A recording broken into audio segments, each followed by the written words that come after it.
October 7th marked the one-year anniversary of the conflict in Gaza. But on that day, it was not the Hamas that engaged in the fierce military exchanges with Israel. It was Lebanese militant group Hezbollah. Hezbollah has become deeply involved in the Israeli-Palestine conflict, treating it as their own. But who are they, and what is their agenda?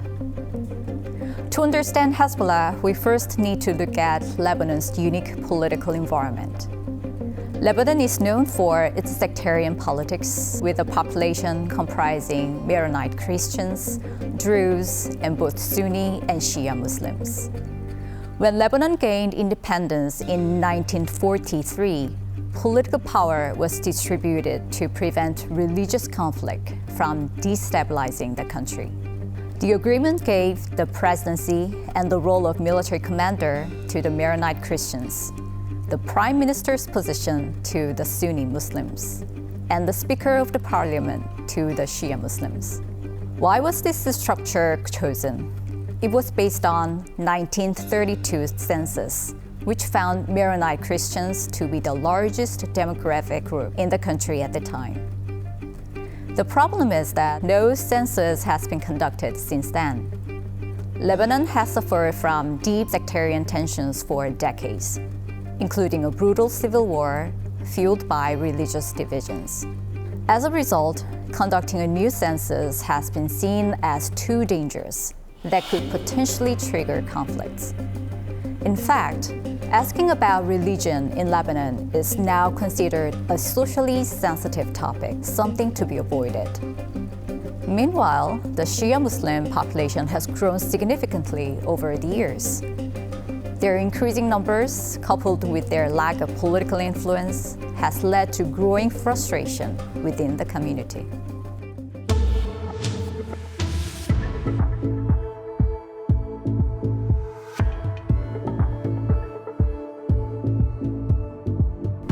Tensions within Lebanon's Shia Muslim community were further inflamed by a major Israel's invasion of Lebanon in 1982.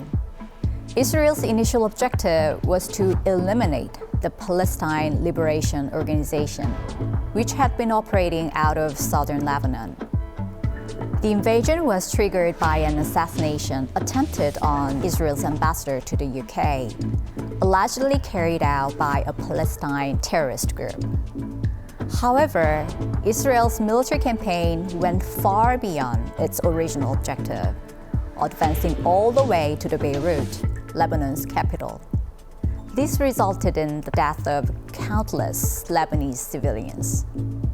Under mounting international pressure and condemnation, Israel eventually withdrew. It was in the wake of this invasion that Hezbollah, an anti-Israel militant group, was born. Hezbollah, which means Party of God in Arabic, is both a hardline Islamist organization and a military force. In fact, Hezbollah is believed to possess military capabilities stronger than Lebanon's national army. You must be wondering, how did Hezbollah come to wield more power than Lebanon's national army? The answer lies in strong support from Iran. Hezbollah's rise was not only shaped by Israel's invasion, but also heavily influenced by the Iranian Revolution of 1979. Ayatollah Khomeini, who led the revolution and established Iran as the Shia Islamic Republic, was committed to spreading his revolutionary ideas across the Middle East. He also made no secret of his animosity toward Israel, a key ally of the West. In this context, Lebanon's disaffected Shia Muslims, already harboring resentment toward Israel, became natural allies of Iran. Iran has since provided Hezbollah with substantial support. Lebanon's proximity to Israel made it geopolitically valuable, giving Iran a direct means to challenge its adversary. With Iran's backing, Hezbollah not only grew stronger, but also entered Lebanese politics in 1992, securing a significant political role. Today, Hezbollah continues to exert substantial influence in Lebanon's political landscape. Hezbollah's reputation as one of the world's most powerful militant groups was solidified through key confrontations with Israel. In 2006, Hezbollah kidnapped 2 Israeli soldiers near the Lebanese border, prompting Israel to launch another invasion, this time under the pretext of rescuing its soldiers. In reality, they escalated into a full-scale war against Hezbollah. The war lasted for 34 days, and the majority of international condemnation was directed at Israel because Lebanon's death toll was 8 times higher than Israelis.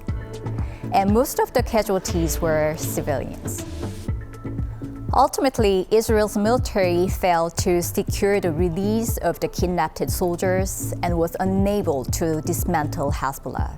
The Israeli forces were compelled to withdraw, leaving behind a reputation of a failed mission and accusations of civilian massacres.